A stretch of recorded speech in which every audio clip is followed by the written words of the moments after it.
Hello. My name is Brian Cam, and I am just getting set up to stream live. I have a candle because it makes it easier to see my face. And I don't have all that much light in front of me, although as you can see, there's a bunch of light behind me in London, where I am broadcasting from.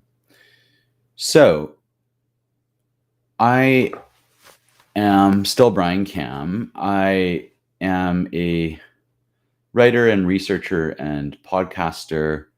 I sometimes send out newsletters. I'm someone who's thinking about philosophy and the history of how we know or have known things in the past, and interested in issues of something called historicity, like the history of how things come to be. So historicity in science, for example, would be a position that means that the history of how we came to conclusions matters, not just that there's like a historical guy who discovered some kind of eternal truth, but that truth exists in a kind of context. So I'm going to talk a little bit about some of that stuff today. In fact, to be honest, completely honest, this is quite a raw draft of some stuff that I've been thinking about. So I don't entirely know where it's going to go.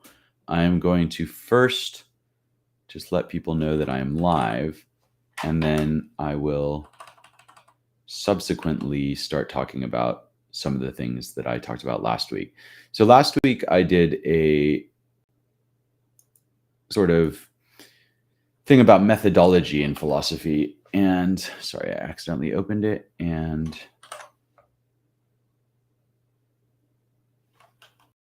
yeah, okay. Just with me a minute. I will put in the show notes at what time the actual lecture starts, since I'm kind of faffing at the moment.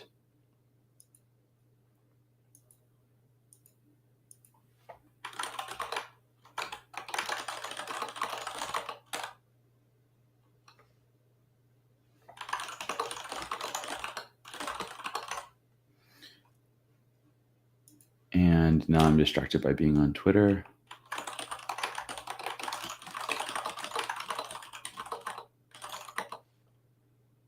But I promise you that will end in a second.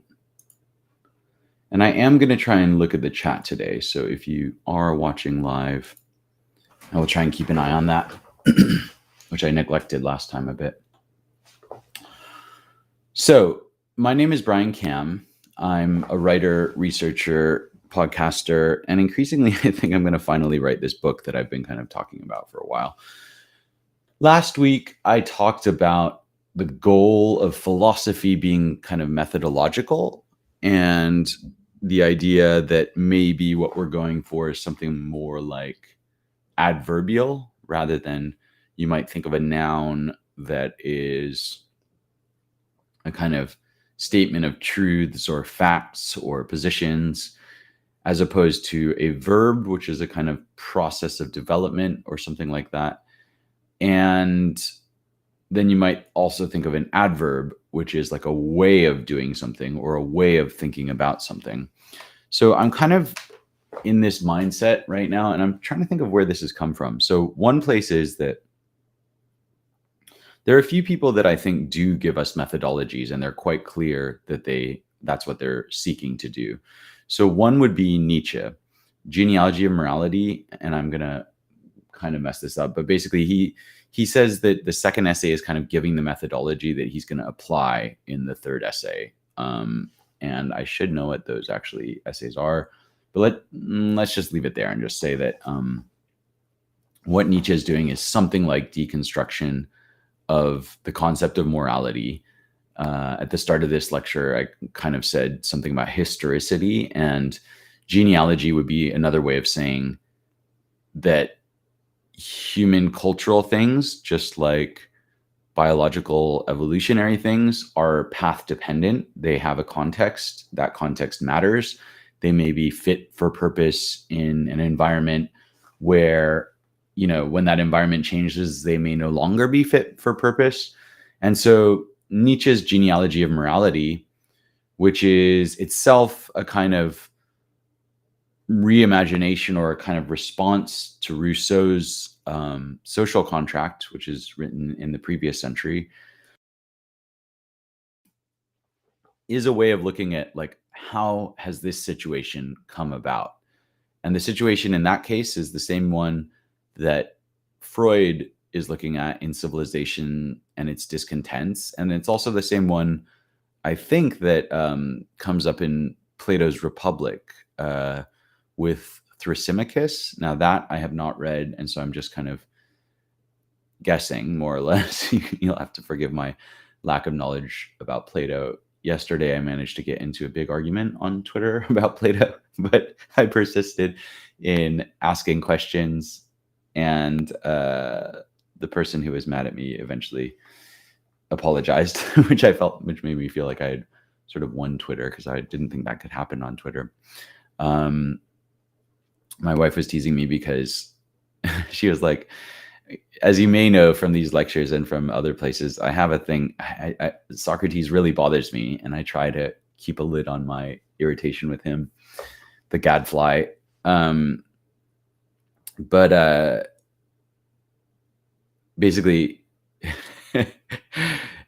I was saying that I just kept asking questions, and then the guy eventually like relented, and Zarina's like, "Oh, that sounds like familiar, like like I sound like Socrates, basically." So, which is maybe for some people is a compliment, for me is quite annoying. So what's going on with Thrasymachus? The question, and what's going on with Nietzsche, and what's going on with Freud? This is kind of a side point, but and Rousseau as well. So what they're all looking at is like, how has this situation of civilization come about? It seems like civilization puts limits on what people want to do, and it doesn't seem like anyone would consent to not be allowed to do what they want to do and have some kind of group enforcement against doing what you feel like doing all the time. And so I think that's the headline. I mean, probably that's an oversimplification, but that's a headline description of what's going on, at least with, I think it's Thrasymachus and Callicles or something like that. Someone can correct me, because I am not great on Plato. But definitely the social contract, which is itself responding to Hobbes, and the genealogy of morality, and which is Nietzsche's work, and Freud's Civilization and its Discontents, are all kind of saying like, how did we get into this position where we all live in a state where we're slightly unhappy? We have all these seemingly like rules that we have to follow. And these may, in their examples, it's things like you can't kill people and stuff like that. Now, in this day and age, we might be totally fine without, those kind of rules, or as in, we might be totally fine to accept those kind of rules and never feel the urge to violate them or whatever.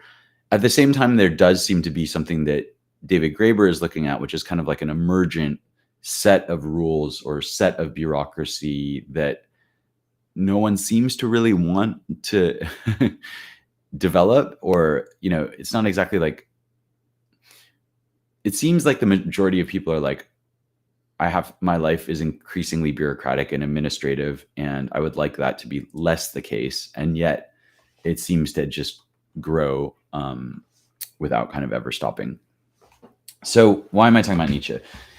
I'm talking about the approach. So he has a kind of methodological approach, and he wants to show it is a form of kind of what would also be called deconstruction under Derrida, which is like, you take any concept and you take it apart and look at the history. When did it come about? In a certain sense, it's a Darwinian way of thinking about things, which is like, okay, rather than just looking at the set of diversity that we have now and trying to speculate about how it might have come to be, or just saying this is obviously intelligent design because it seems so fit for purpose, it's like saying, well, what can we learn about the past, whether that's through the fossil record, through geology, through other living organisms that may have some kind of relation to the organism that you're interested in. So one, it's like a systems view. Two, it's like a historical view. It's like, how has this come about? And for Nietzsche, it's like really important that you can't understand something from how it looks now. You can't just say, okay, well, we all know about morality, and therefore we can make obvious conjectures just from how our minds are built. And one reason for this is because our thoughts or our ideas or the culture that we grow up in affects the way we perceive things. And so if you try to say, well, what do I think about, especially some question where we might have different cultures that think something very different, like, what do I think about the law? And you might just, it is a common move of philosophy to just kind of say, well, I can just think it through sitting in a room and figure out what I think about the law. And that's like I'll be able to draw reasonable conclusions. Now, I think Nietzsche would say that's really dumb because, in fact, if you're the kind of person that's been brought up by people who have themselves been taught about a certain form of the law over very long periods, and, even, until fairly recently, most nation states and states in general, because nation states are quite recent, but just most people that have power and legal power and a law are in the business of executing people that don't agree with them, right? It's like something we may not want to talk about, or and for Nietzsche, a lot of this history is ugly. And but 200 years ago, it's not just treason that you could get executed for. It's all kinds of things. And if you go back further in time, it's even more. So there's really what you would call, in Darwinian terms, selection pressure for both like genetic adaptations, and most people working on this is going to be a huge generalization, but I think, let's just say there's an overall tendency to think that genetic changes can actually happen quicker than we used to think. I'm not going to cite any sources for that. It just seems to be in the air that a lot of people are making this argument that over 1,000 years, things like genes for lactose tolerance can evolve, when, maybe 50 years ago or 100 years ago, we thought genetic evolution, once we reached anatomical modernity or whatever, then we're kind of not stuck, but humans are evolving so slowly that there couldn't possibly be consequential changes at the genetic level. So everything that looks like change in terms of how people organize, in terms of the size of societies and things like that, will have to come from cultural change. Now, that view, I think, it's at least fair to say that that's being challenged right now. It may be faster than that. And actually, last night, someone was talking at this kind of creativity workshop that I go to about the issue of cesarean sections, which is that in his telling, some percentage of women will just die from a kind of mismatch of the size of a head of a baby to the size of their hips. So, and childbirth, I think it's uncontroversial to say, in humans is uniquely dangerous because of the size of the brain and the size of the skull and everything. If you've ever seen animals give birth, like cattle or cats or things like that, they don't seem to have a great deal of trouble with it. Whereas humans, it's kind of this whole big thing, isn't it? And so one consequence of this might be that if we're always doing cesarean sections, there might not be kind of counter pressure for brains not to get bigger. And this will mean that they're more dangerous to give birth to. And, like if you ask someone this 100 years ago, they would say, well, cesarean sections don't matter. Evolution doesn't happen that quickly. But it might, basically. And so that kind of thinking, which is over long time scales, over cultural practices, which can have genetic effects, that's a pretty Nietzschean way of thinking. And I would say that Rousseau is doing this to some degree too. So I would say like not long before Nietzsche is when this kind of first strand of evolutionary thinking is taking off at the cultural level. And I think Nietzsche, as opposed to someone like Herbert Spencer, has a better grasp of what Darwin's on about. And so Darwin spends quite a bit of time on competition, but that's because there's a huge amount of randomness that's needed. It's not that there's no zero-sum competition, and he does think, especially within a group or within a species, there is some competition. But the idea that, like, when you say social Darwinism, what that means is zero-sum competition between members of the same species, probably, or related species, I think. I don't like, I've never heard, if someone said social Darwinism, I wouldn't think, oh, what they mean is variation and selection, and therefore what we should be doing is, funding a lot of wild research. It seems like social Darwinism seems to have this connotation of hierarchy, dominance, the kind of mistaken teleological view that what exists is what should exist, or that what exists has won some kind of, how do I put it? That by being fit for this environment, it's fit for all possible environments. This is the best of all possible worlds. There is a tendency, like with kind of lazy Darwinism, to think that competition is the main driver of change, which I don't know I mean, I think you could potentially support that reasoning from within Darwin, but there's also so much emphasis on variation and selection that it can't just be this kind of zero-sum thinking.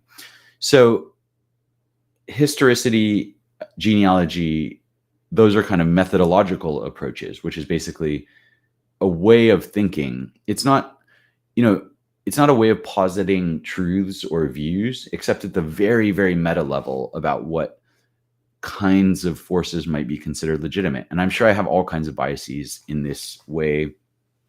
It's funny because Nietzsche is also like aware of his own biases. And sometimes I wonder, like, whether people who come to this anti-teleological view, which is like they don't believe in linear causality, they start to see things as being a little bit out of order from what the naive view would be. So I could give examples of that. The James Lang theory of emotion, which is basically they're going against the naive view that you get angry, therefore your heart rate goes up. So it's like something directly causes anger. Someone says something annoying to you, you get angry, therefore you have this physiological response as a result of the interpretation of your anger.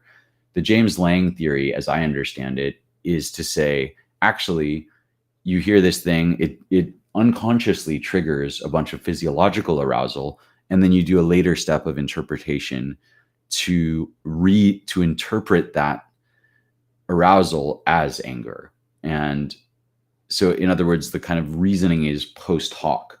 And this is something that comes about in Nietzsche as well. I think I may have talked about it before, that he thinks if you drop a book while you're sleeping, a book falls in the room where you're sleeping and a gunshot goes off in your dream, it seems like the gunshot has caused the sound. In fact, in a strange way, the sound has caused the gunshot, because a gunshot hasn't really happened. You've just heard a sound and put this later layer of interpretation on it.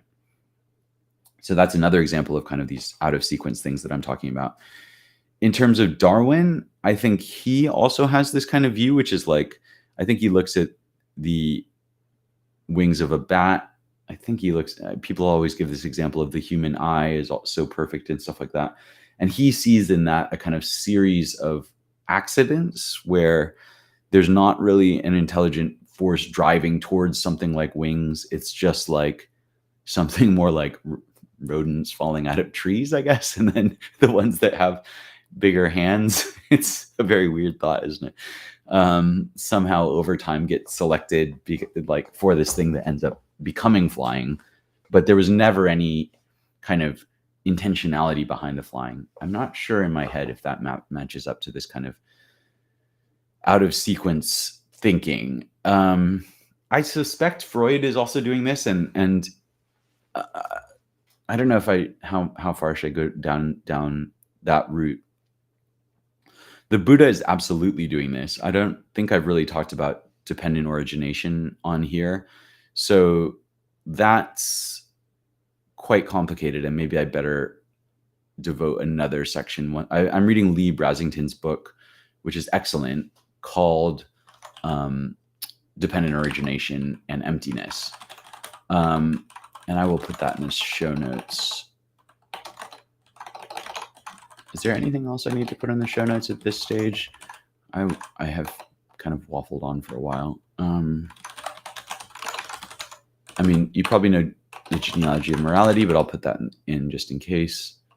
And I'll put in Freud's civilization and its discontents. And I'll put in Rousseau's social contract. And what I'll try and do is look into Thrasymachus and Callicles and just check that for you to see if that's right. Okay, so none of that was what I was going to talk about today. I am kind of coming to a few different sections, and so maybe I'll just make a few announcements. One is tonight I'm having a conversation with Salim Chu and Professor Brian W. Van Norden on W.V.O. Quine, who is an analytic philosopher who lived in the sort of mid 20th century. And he wrote a paper that was called by Peter Godfrey Smith the most important philosophical paper of the 20th century. Now, I thought this is like a 19-page paper, like we can just discuss it in one session. In fact, when you read one section, you're like, oh, damn. Because like you might expect from most philosophical papers, possibly not Nietzsche and not Wittgenstein, but many of them are very contextual, right? Like these philosophies arise in conversation with older philosophies, and that's pretty much immediately what Quine goes into. He goes into Kant, he goes into Hume, he goes into Leibniz, and he is trying to argue against two dogmas of empiricism. That's the name of the paper from 1951. And I got interested in this. I'm actually kind of struggling with the Quine, just in terms of understanding it and understanding the background and things like that. So the way I first heard about Quine, I think, is through, I started like a philosophy of science Coursera course a few years ago. And one of the issues they talk about is called the Duhem-Quine thesis. So this is Pierre Duhem, D-U-H-E-M, and I will put in, I'm going to put this in the show notes because it is interesting, even though I may not be able to do it justice, but I'll just try and briefly say the Duhem-Quine thesis says that falsification, which you may have heard of as being like an idea about how science establishes truth. Let's say I come up with some kind of scientific hypothesis. I can never actually prove that that's true, right? Like I can, run the experiment 1,000 times, but there's no guarantee that that experiment won't then run the opposite way the next 1,000 times or whatever. It gets increasingly unlikely over the decades as we make these observations and things like that. But it can never really establish like certainty about the way things are, because that's just not the way that even in an ideal case, the scientific method works. So some people, and by people, I think I think, and I could be wrong about this, the kind of, if not the originator, then one of the primary proponents of this view about what's called falsificationism is Karl Popper. And I think he was responding to the fact, to criticisms of what's called verificationism, which is basically, I think verificationism would be like, I have this hypothesis, I run this experiment, the scientific method has me like put this paper out, then you go and run the same experiment, and if the results come out the same and they keep coming out the same, then that's like proof. But the problem with verificationism is like, well, what guarantees that we aren't making the same mistake, or it's just luck and it's the statistical thing, or there seems to be a problem with like what happens if your million and first experiment kind of refutes everything. Now, that you might have heard of the Taleb's Black Swan thing, and I have not read the Black Swan. I've read Anti-Fragile, and I think it talks about this, which is just like, if you're going by induction, right, you could just say, well, all swans are white because every swan that everyone has ever seen is white. But then if you discover a black swan, it's like, oops, we need to, rewrite that theory or something like that.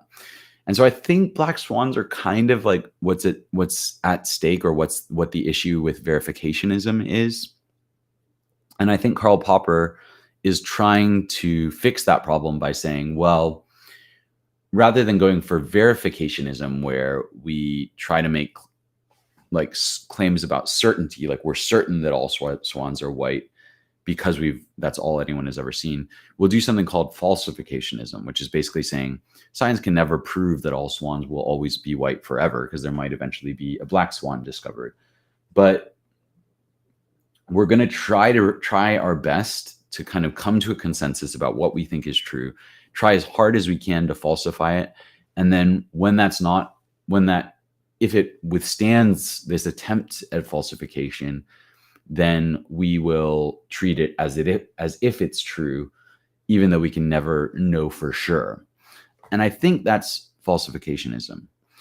Now, the Duhem-Quine thesis says, yeah, that's great, this whole falsificationism thing, even though if you look this up later and want to talk about it, please come talk to me, because one thing is that Duhem is living in like the 19th century. I think his major contribution to this debate comes in like 1906 or maybe like 1908. Quine's paper comes out in 1951, and I think Popper, I don't know exactly when Popper is writing. When did he live? 1902 to 1994. By 1947, he was confronting Wittgenstein, who's another figure that's going to become important in all this. Okay. I feel like I've gotten completely sidetracked somehow. But falsificationism, the Duhem-Quine thesis, basically saying, okay, so what does it say? It basically says that falsification isn't going to work either, because the way that it's set up by Popper, and I may be wrong to blame Popper for all this, because it may be something that comes out of earlier stages of what's called logical positivism, which I'll need to get into as well. But I'm going to try and keep this Quine section short. So basically, let's say you and I run an experiment, let's just go to the white swan, black swan thing. If we discover a black swan, there's like a few things that could happen. One is like, I feel like black swans are a bad example in this instance. Let's try one from astronomy. So like, let's say, you and I have this understanding of how planetary motion works, and we always observe the same thing. And we're like, okay, we think we've got these equations that predict where Venus is going to be or whatever. And so we keep looking at it. It's like all good. Then one time when we're looking at it, Venus just veers off in some direction that we never expected it to do, and that totally violates the equation that we are setting up with respect to the motion of Venus. Now, the Duhem-Quine thesis would say the problem with that what we would call falsification, is that you can't know, like we can't know, is it because our specific equation about Venus is wrong, or is some part of the stack that's earlier to that wrong? So in other words, equation about the motion of Venus is going to depend on all sorts of other physics, right? And all kinds of assumptions about light and all kinds of assumptions about all, the fact that time moves forward and doesn't suddenly move backwards and things like that. And I think the Duhem-Quine thesis is basically saying, well, how do you know when that thing goes wrong that it just falsifies this tiny little bit that you're working on at the end? How do you know it doesn't completely shatter your worldview? And their understanding is that you kind of can't know that. So that's how I got interested in Quine. Weirdly, I don't know that this paper that is actually about that. So the two dogmas of empiricism that he's talking about in 1951, the first one is against Kant's divide between the synthetic and analytic truths. And synthetic truths are understood to be contingent truths, and they're supposed to be informative, I think. So basically, the fact that there is a candle burning in front of me is a contingent truth. In other words, I could have recorded this video and not lit the candle, but it just so happens that the candle is burning. Now, what's supposedly an analytic truth would be something more like a mathematical truth. And already, as soon as even saying that, you're in hot water. You're immersed in this debate that where on one side is Kant, on the other side is Einstein, and I'm gonna have to leave that for later because I think it's important. One of the questions is geometry part of the synthetic a priori? So is it a truth that's genuinely informative, but that can be discovered through reason alone? And some people say yes, some people say no. The synthetic analytic divide in more simple terms would be, okay, let's say 2 + 2 = 4. That is in Kant's division an analytic truth. It's true by definition. So you can't imagine a world where 2 + 2 = 5. Now, that you can imagine worlds where they would be called different things, and that's a separate issue, right? This issue of naming and meaning is separate, and Quine goes to some length to describe that difference because sometimes that's consequential even in this question.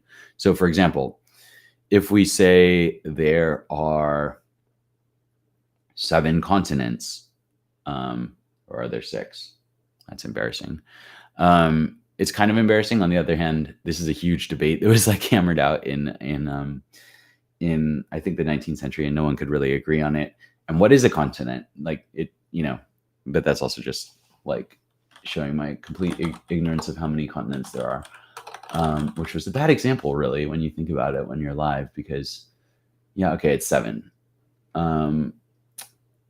However, depending on where you live, you may have learned that there are 5, 6, or even 4 continents. This is because there are no official criteria for determining continents. Okay, I feel vindicated. So maybe that's why I was so uncertain whether there were 6 or 7. But I think really, I thought there were supposed to be 7, and I just couldn't remember if it was 6 or 7. Anyway, I will admit ignorance on that point. Let's say there's 7 continents. Now, Quine draws attention, and I think it's an interesting issue, which is that, if I say the number 7 and I say the number of continents, those both refer to the same thing. They both identify the number 7, right? But it seems like just saying the number 7 is this kind of analytic thing, whereas saying the number of continents requires an investigation of the world, and the world to evidently come to some kind of consensus, which it apparently has not done. What's something that has a better consensus? I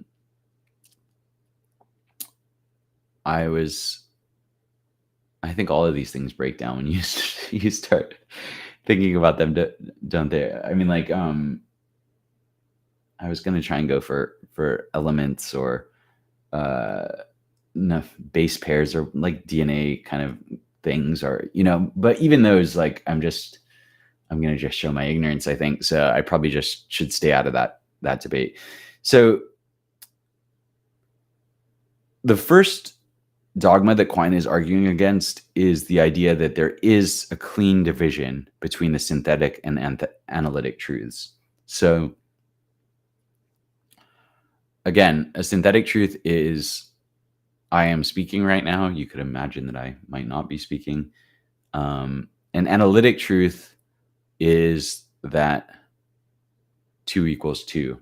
That's probably like a less controversial one. That's the rule of identity or something like that.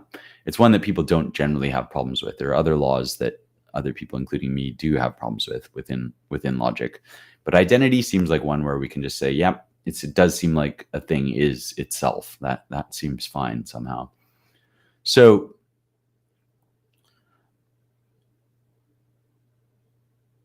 Professor Van Norden actually sent me his slides on Quine, and he probably does a much better job than I am currently doing on some of these issues. One of the things he points out is like there are questions that we just don't know whether they're analytic or synthetic. So like one question would be like, is Pluto a planet? And kind of seems like it's a synthetic question, right? I guess it is a synthetic question. Let me just pull up his probably better than me slides. I mean, certainly better than me is what I should say. Pandas are native to China. Synthetic truth. Example, are the following analytic or synthetic truths? Pluto is not a planet. The Earth is a planet. Atoms are indivisible. Time is absolute and independent of space. Those are all good questions. I mean, especially the atoms one, because there's this, these idea of atoms come from Epicureans, and they define atoms as the things that cannot be divided. And that kind of stood. And now the things that we call atoms seem like they can be divided, right? So what's going on there? Has the meaning of atoms changed? One argument from, if you were an Epicurean, you might get to this nuclear age and say, yeah, that's not, well, if you can divide them, we defined atoms as what you can't divide. So they're going to have to be, some other more fundamental particle than the atom. And that's what we meant by atoms, by what we call atoms. So he thinks that what he calls empiricism, which is just the investigation of empirical, quote unquote, facts, which is basically the understanding that there's this kind of this world that exists independently of human minds, that human minds can kind of go out and investigate it, that they can come to some kind of consensus, the kind of verificationism stuff that I was talking about. And that this consensus can be cleanly categorized into things like synthetic and analytic truths, and that you can kind of do these logical operations on it. And that sense data boils down to something like logical propositions. So that's where Quine is going, that's where Quine starts out. And so I'm not sure how much to go into this. Logical positivism, and if you are on the chat and want to give me a view about whether I should keep going in this direction or not in terms of the background on Quine, you can let me know. But the logical positivists are this kind of group. I think it's largely centered in Vienna, but then a lot of them get kind of kicked out of Austria, and then they end up in the States. The big names are Carnap and Neurath, I think, and Schlick, I think, but I think Schlick gets murdered by one of his like Nazi students in the 30s. I'm pretty sure of that. And so the logical positivists are associated with this other kind of thing that's going on in Cambridge. Hello, Silverhawk. I am happy to answer questions or take guidance if you are interested. But otherwise, I'm going to carry on just for a second with the end of this train of thought. So basically, I'll come back to the chat in a minute. The logical positivists come out of, to some degree, early Wittgenstein, who is a philosopher who kind of follows Bertrand Russell around for a long time. He just won't leave him alone. He's obsessed with philosophy. He then becomes a philosopher in his own right. And depending on who you ask, I've gotten into big arguments over this recently, he either has this mid-career change of mind. In any case, he kicks off two major movements in philosophy, one in the 1920s, and that was with the publication of a piece that he wrote called the Tractatus Logicus Philosophicus, the logical philosophical treatise, which is sort of named after a document by Spinoza. And that's trying to set out this logical framework of language in order to understand reality, because he thinks that there's some connection between the structure of reality and the structure of language, and that that if we kind of pin down language in certain logical ways, that we might be able to reveal something about reality. And then Wittgenstein goes away, becomes a school teacher, disappears off to Norway, and then in the early 50s comes back and delivers this other thing called the philosophical investigations. I think in German it's like, I can't remember exactly what it's called. It's called under something. So he comes out with a very different view in the 1950s, which is like almost the opposite, like depending who you ask, because some people are like, no, it's a kind of new view that there is continuity between the Tractatus and the philosophical investigations. There is definitely some, which is that he's interested in issues of language, which is a new concern of philosophy. Like in the time of Kant or Leibniz or Hume, or, these kind of, like in the 18th century, certainly in the 17th century with Spinoza and Descartes, it wouldn't occur to them that language itself might be a kind of problem for philosophy. You can see that in Spinoza. You can see that in everyone, basically. They just kind of, they're like, here they go to a great lengths to define things, but they don't ever think, okay, well, they don't seem to be interested in thinking about the structure of language. That is probably Wittgenstein's primary concern in these documents. The first one sets off this strand of like logical positivism, which I'm probably going to fail to describe well, but it's like this attempt to unite like philosophy and science and logic and mathematics and language and get this like very neat thing that makes progress, like to kind of connect all human endeavors and knowledge into this like progressive program. And it's safe to say that it fails by the 1950s or 60s. No one, I think the Wikipedia entry even says it's as dead as any philosophy can be, or something like that. And then arguably, again, I don't want to say too much. I think there's a connection between the later philosophical investigations, where Wittgenstein starts to reverse his view and say, rather than revealing the nature of reality, it might be the case that language determines the nature of reality, in the sense that all our perceptions get shaped by language, ideas, concepts, etc., and that affects how we interact with the world.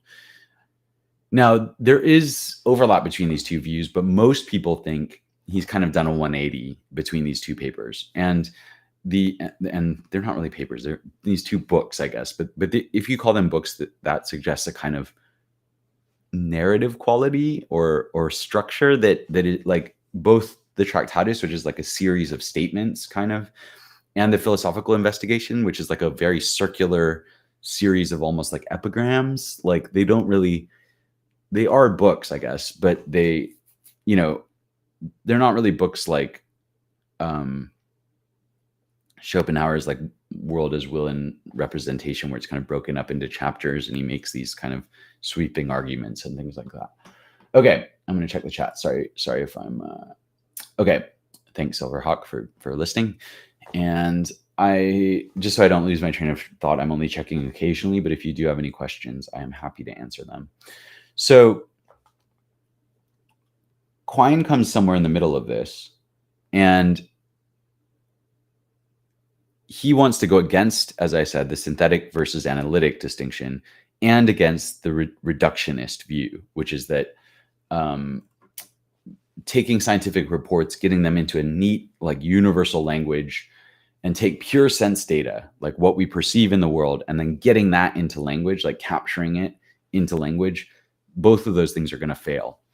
And he goes to an even crazier sounding position, which is that, I'll just spoil it, I think, because we're going to talk about this tonight. If you are interested and you're on Twitter, there's going to be a Twitter space at 8 p.m. London time. So that is, right now it's like 11. That's in like 9 hours. And I will actually post the link to that in the chat. Is that a good idea? I don't think you'll really be able to click it very easily. But I what I'll do is if you're on this YouTube video, or I'm not really sure what a good way to like get you this information is. I'm gonna just try and copy the tweet and show it to you here. If you're on, yeah, I mean, if you're watching now, that's a very long status, isn't it? I don't think you're gonna want to type that in really.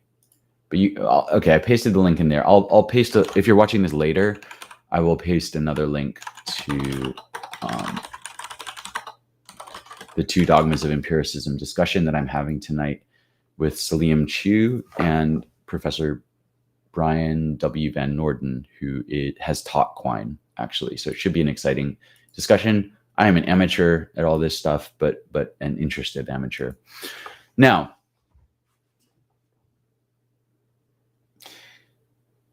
Quine, and one of his things that he's going towards is towards pragmatism. And he says this in his very first paragraph in the 2 dogmas of empiricism. And that is at the heart of what I'm interested in. Quine and also Thomas Kuhn end up being kind of almost like death knells for logical positivism. It kind of becomes a thing that's untenable. There's not going to be a language that works nicely and cleanly, that maps onto a scientific method that produces steady progress. There even comes to be a question of, is there an objective reality that we can kind of say, yes, it's definitely not dependent on our senses or our concepts, and yet we have some kind of apprehension of it. Now, if this sounds familiar, this is one of the questions for Kant, right? This is the question between noumena, the thing in itself, the world in itself, and phenomena, the sensory experiences that we have. Phenomenology, which is always like, what does that word mean?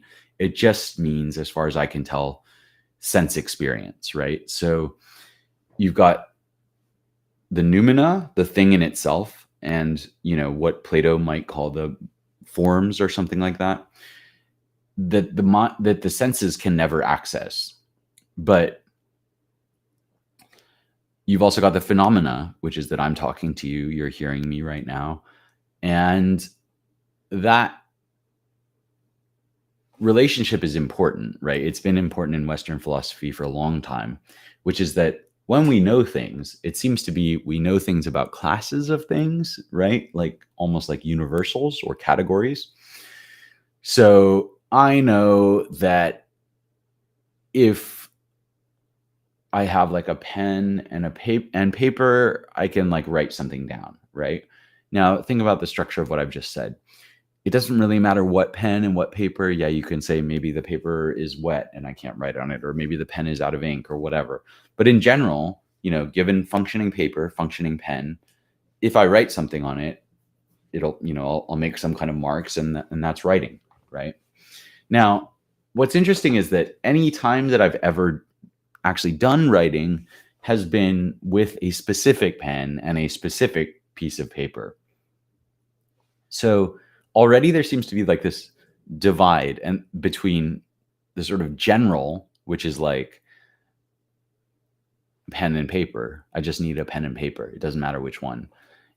And the fact that our experience is always specific, right? That it always seems tied up with these senses.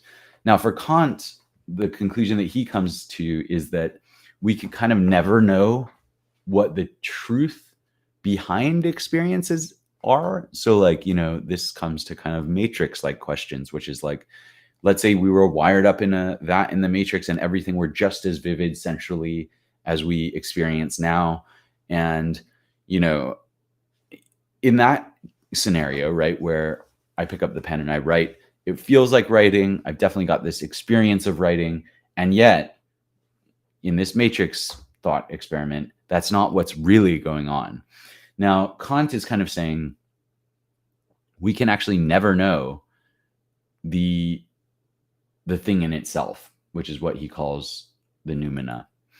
And that is one position. Why am I talking about this? You may be asking yourself because it seems very abstract. Another kind of position is more pragmatist, and Quine is pushing in this direction, which is basically to say that actually the way we learn everything, even though it is true that we make these abstractions from sense experience, like, over the course of my life, I picked up a pen and written enough times that I have this concept of pens, this concept of paper. I can just use it transparently when I have the need to write something down. I never have to pick up a pen and say, what is the ontological status of this object? It's just no, I just get it and I go. Now, from Kant's point of view, well, let's not stay with Kant. Let's try and go to the pragmatist point of view. The pragmatist point of view would say it's a kind of sensualist view, which comes about with Locke and Hume, and Kant, I think, is responding to Hume. I think there's this famous phrase. I don't want to get it wrong and just completely mislead you, but I think it's gonna be that.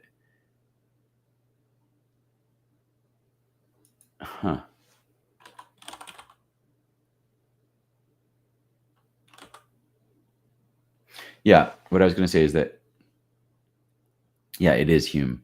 So basically, Kant has this famous phrase that Hume stunned him out of his dogmatic slumber, which is basically of never thinking about anything. And so when he read Hume, it awoke him to philosophy.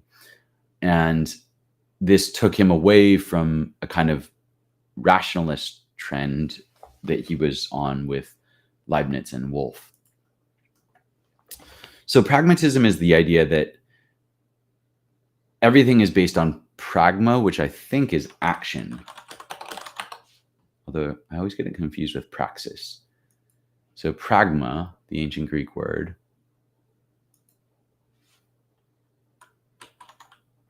prediction, problem solving, and action.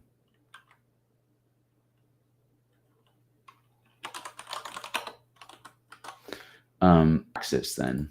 Are these words related? Because I know Hannah Arendt. It's a process by which a theory, lesson, or skill is enacted, embodied, or realized. I gotta get these straight. So, yeah, and this goes back to Aristotle. So I'm sorry for getting sidetracked.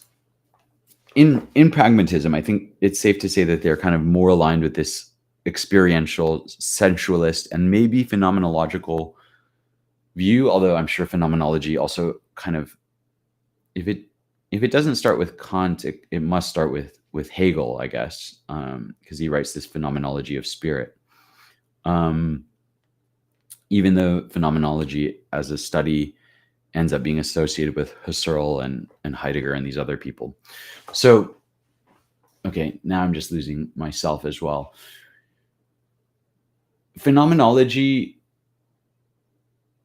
is the investigation of the senses, right? So it's looking at this sense experience. And what I want to propose, and this is new thinking, these are my ideas. I've just repeated for an hour a bunch of my probably not very good understanding of what other people are thinking. Now, I want to divide philosophy up, and of course this is a very left brain kind of activity to do, and say that, as I was saying earlier, we have this tendency to use pens and papers and transparently, right?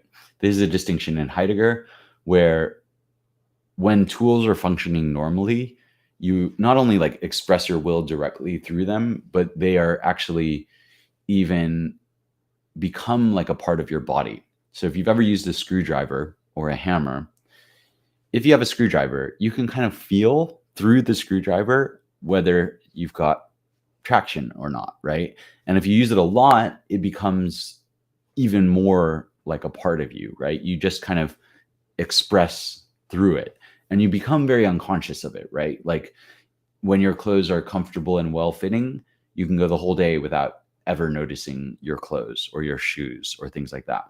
Now, when you do notice them, something's gone wrong in a way, right? If your shoes start to hurt, you're like, okay, what's going on? There's a rock in my shoe, etc., which draws attention to the shoe as shoe rather than kind of background background condition for just walking around comfortably, where, like if you got comfortable shoes, you're walking, you just don't think about them, right? You're thinking about something else. So in Heidegger's terms, this is the difference, and I think I've talked about this before, between what's called ready to hand and present at hand. So ready to hand is I've got the light switch and I want light, but rather than thinking, oh, is this light switch working? You would just never think that. Like when you come in your house, you turn on the light because you want there to be light. You directly express will through the light, often unconsciously. Like you're not paying attention to how does this light switch work. If you turn on the light and the light doesn't come on, suddenly the switch itself comes into consciousness. Maybe in a similar way as the rock in your shoe brings your shoe into consciousness. Now, what Heidegger calls that is present at hand. And this is the kind of like, it's like a detached view, right? Like in a way, when you're just expressing your will or you're just kind of living your life, let's say, you can be kind of on autopilot, right? You can just say, let me just kill my screensaver. You can just like, see, that's an example. My screensaver came on and now that's present at hand. I'm like, okay, why is the screensaver on? Attention is now off of what I was saying and on the screensaver. Now I've killed the screensaver. Now I'm back with you. So when something becomes present at hand, it's because something has gone wrong. Now,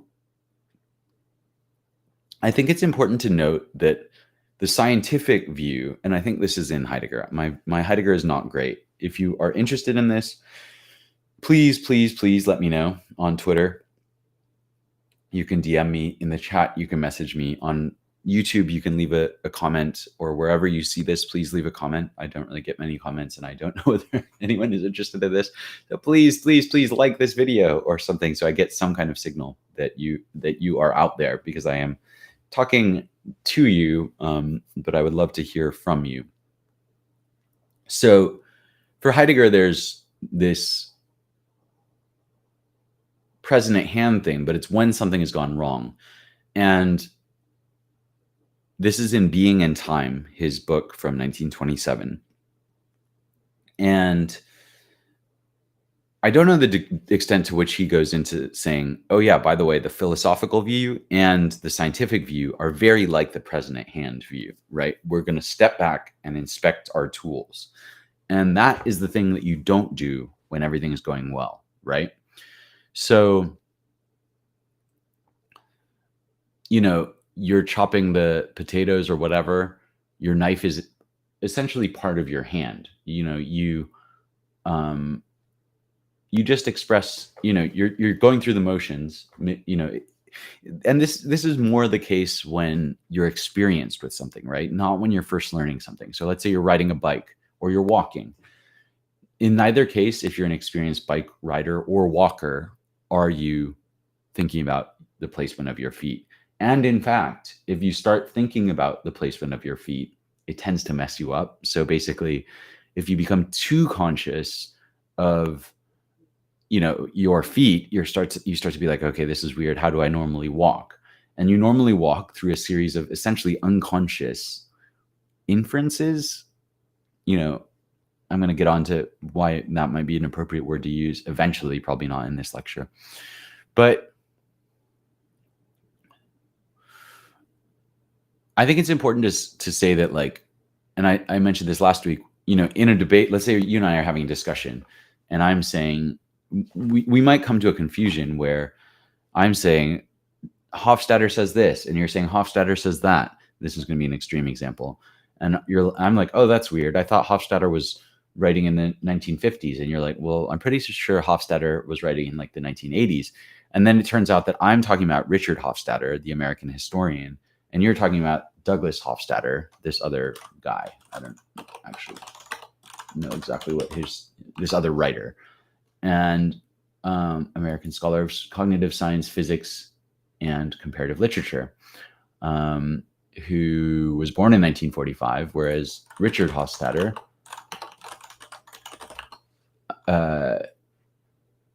born 1916, died 1970. So that's just like an extreme example because it's so obvious. We were talking about the wrong person. And so we were using the same word, interestingly, right? They have the exact same last name, but we weren't talking about the same thing.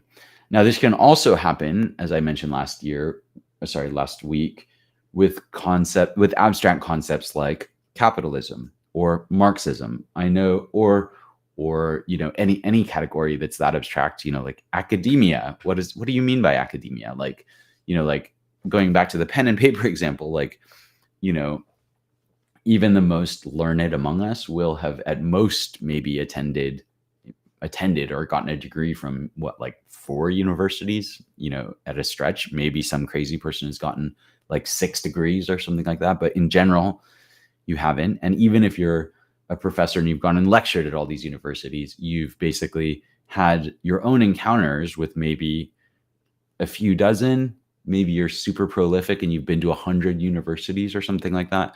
But there must be thousands of universities or even tens of thousands. I have literally no idea. And so when you talk, like it's quite possible for, 2 scholars to come in contact and speak to each other who have actually never had the same contact with even the same universities, even the same disciplines within those universities. And so you can easily see how a term like academia is quite tenuous, shall we say? Like it's tenuously tied to, quote unquote, let's not even go into the issue of reality, but just say it's tenuously tied to experience, right?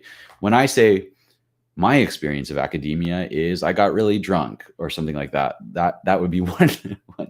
That's not usually the sense in which people mean academia, but like, or I had a great experience in academia because everyone was very open-minded and curious and collaborative and something like that. And someone says, well, I think academia, but like we're kind of generalizing from our own experience, and then also things that people have written in the abstract about academia. Because even to have a term like academia, I'm guessing for most 5-year-olds or whatever, if you're like, what do you think about academia, they're not going to have this kind of quite abstract view. It requires not just experience in the real world of what academia is, because I'm sure when I was 16, before I had ever been to university, I had a kind of hazy idea of what university life might be like from films, from reading, from asking my parents questions, from other people's parents, from older people who have been off to college that we've asked questions to or whatever. And of course, most things that we believe or care about, like I think physics makes this kind of prediction. Well, I've never run a physics experiment. So anything that I say on that is based on probably like at least third-hand hearsay, if not like, much, much more, right? Like you can imagine that people who are writing popular science books may not be themselves physicists, but they're writing about these kind of theoretical physicists, and the theoretical physicists are actually have these grad students who are running their experiments, or I don't know. Like and maybe actually that's a bad example because maybe the theoretical experiment physicists are depending on the applied physicists to run experiments, and they're depending on their grad students or whatever. So you can see that there's already like this like strong layer of abstraction going on. And I feel like I'm kind of not really very quickly getting to my point.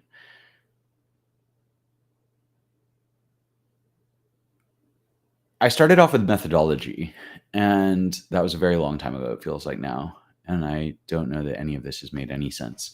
But I kind of think that the proper end of philosophy is a methodology. Nietzsche is one that I discussed at the beginning about the genealogy question, like how did this cultural formation come to be? How did we end up in a situation where physics is a science? It's now split into not just theoretical and applied physics, but it's also split into like nuclear physics and particle physics and all these other like subdisciplines. Where does it originally come from? This would be a very Nietzschean methodology. The word comes from physis, which is a thing that the pre-Socratic philosophers are looking at in like the 5th, 6th century BC. And that's a word that comes to be associated with nature. It's an investigation of nature. But physics has this long history with theology as well. And the question of like, how does science relate to philosophy? Science, what we now call science, was at other points called natural philosophy. So that's one approach, is like the genealogical approach. We now see this thing, but it has a history. It has a human history. And we're going to dig into that history to learn something about how we got to this point today. And we're not going to assume, as I think Hans Reichenbach and James B. Conant assume, that although the lives of individual scientists and philosophers are historical, you have to be born as Sir Isaac Newton or whatever, that the truths they discover are independent of history. That's one view, and it's probably the dominant view. It's probably the I would call it the naive view, but that just shows my biases, right? It's probably the dominant view, which is that Newton's discoveries, we consider them discoveries and not inventions, or not like creations or imaginative acts or something like that. And I'm not saying that I'm not making that claim that they are those things, or they are not, true in some sense. But I am saying that I would go against the idea that the context of Newton doesn't matter for what he discovers. I would go quite strongly against that. And hello. Someone in the chat has said hello.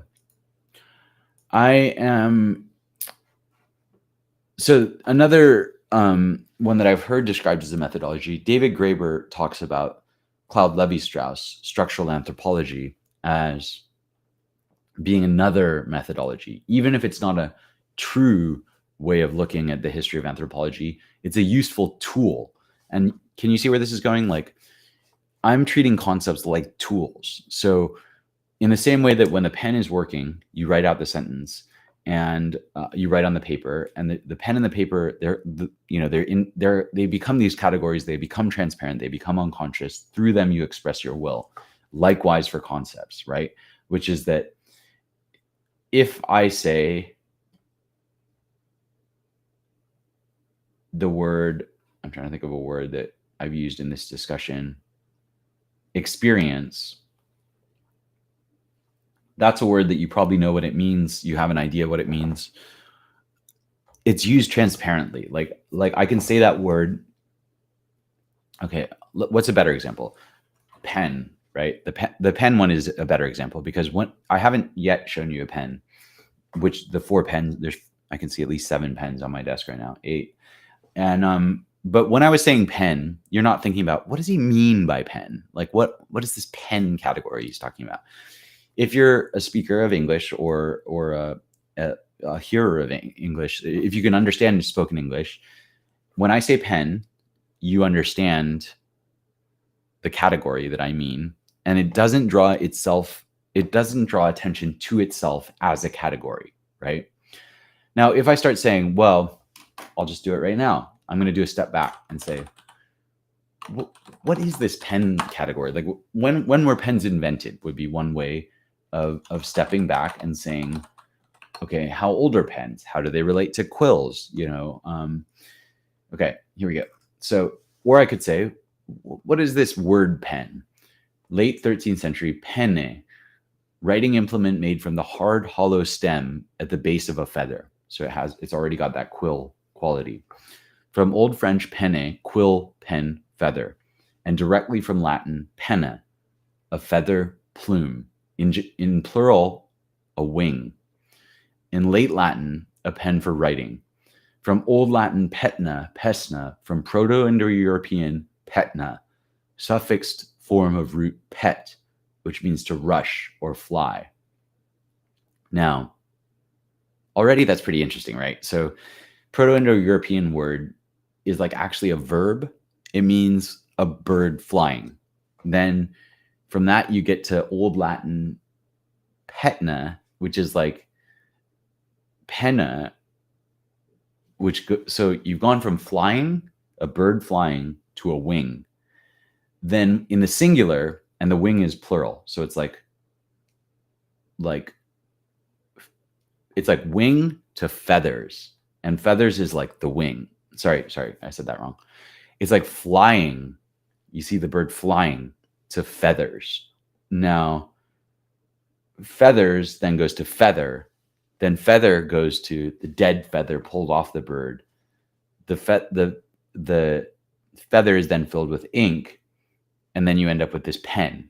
Literally, the word pen has this set of metaphorical steps that goes from seeing the bird in flight to this plastic object that probably was made in Japan. And yep, it was made in Japan, Pilot. And like there's this lineage, right, through culture that lays down this long heredity of the object that I'm holding in front of me. But because it's so transparent what a pen is, it doesn't call attention to itself, and we pick up pens every day, and we never ask the question, what is a pen? What is the history of these things? Why do we use them? When did they become popular? Who came up with this idea? What does the word mean?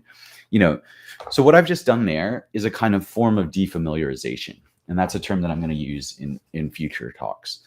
And without going into that, what I've also done is, in Heidegger's terms, I've taken the thing that is ready to hand. Literally, the pen is in front of me. It's within reaching distance. If I pick it up and I pick up J. Hillis Miller's paper on this and I go like that, it's worked. And so, basically, it's a bit awkward to do it on camera, but you know what I mean? Like if I was like, oh shit, I need to remember to do this, I would just unconsciously express my will through the pen onto the page, and I wouldn't think about the history of papers or pens. Now, this is really important. The stepping back that I've just done a minute ago to say, what is a pen? How long have they been around? What does the word mean? That is a move that's related to science and philosophy, maybe first to philosophy and later to science. And Agnes Callard, who is a philosopher living today, she's written a little bit. I'm just aware that she's written about the impossibility of stepping back. So she's saying you actually can never fully step back, which is true, right? Like, in a certain sense, like I've defamiliarized the pen for you. So sorry for that. But when I do that, I'm still using English words. And if you're understanding me, then we appear to have stepped back, but what have we stepped back into? Like, we are still the same people. We still have these kind of, almost all of our assumptions about everything else are intact. I didn't defamiliarize the word feather. I could do that. I've heard that Derrida gets stuck in these loops where he just does that over and over again. Now, I'm not, so it would be very ignorant of me to try and disagree with Callard, because I will write down just her, that I'm talking about her. And I'm going to write down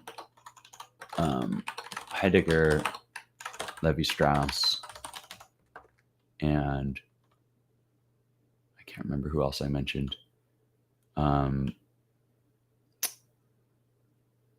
feel like I was talking about one of the pre-Socratics, but I can't remember.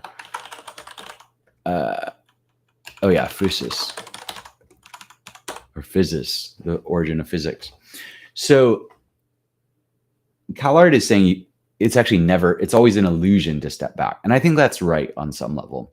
And again, I haven't read her book on becoming, but I really want to. So I will hopefully do that and come back to you. But I want to say that actually we can step back. Like even if we can never step fully back, we can break concentration, let's say. And all of this is about the direction of attention, right? I'm directing your attention to certain topics. When you're walking and there's a rock in your shoe, that directs your attention. In a way, pain is just a form of directing attention, right? In a way, everything, all perception is a way of directing attention. Now, I don't really have any thoughts beyond how important that attention thing is, but I want to come back to that. Now, I'm going to leave you with this because I have done a very bad job of making this a very coherent argument. At the beginning of the lecture, I said this is a draft. These are very early stage thoughts. I'm trying to bring them together. I'm trying to do it in a way that makes sense. I might need to do this in interviews. So if you would like to talk to me, please let me know in the chat or in the comments. I would love to hear from you, like seriously. Even if you're listening to this like a year later or something, please get in touch with me if you want to talk about this stuff. So and I will check the chat in a second. I'm sorry, I have said hello to you, and I will check it, but I just want to finish this one thought. So the way I want to divide up philosophy, and I kind of teased this earlier, then didn't get to the point, is that when you hit a bump in the road, the rock in your shoe, or a problem conceptually,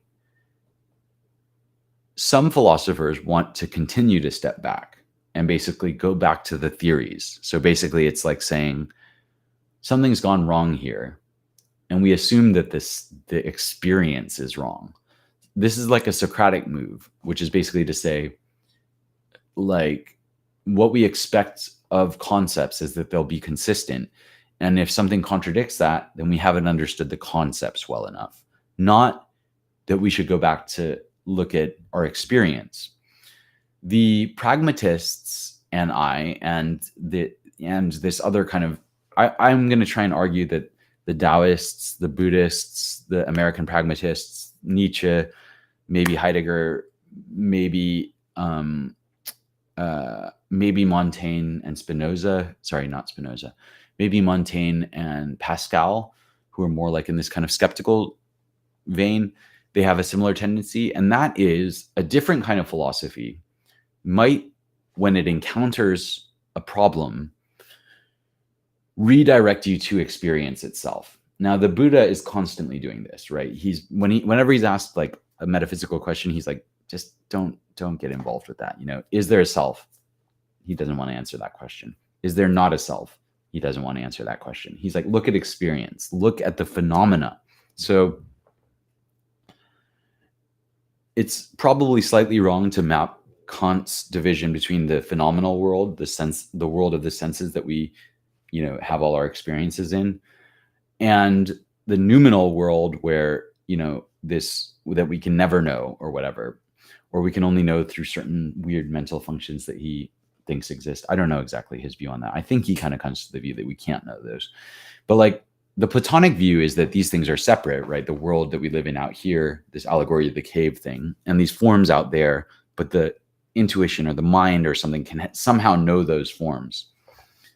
And so when something doesn't line up with an experience, the Platonic approach, and you can, if you're a Platonist and I'm getting this completely wrong, please let me know, because this is just what I observed from my very limited knowledge of Platonism, is that they'll redirect you back to the concepts. You must have gotten something conceptually wrong.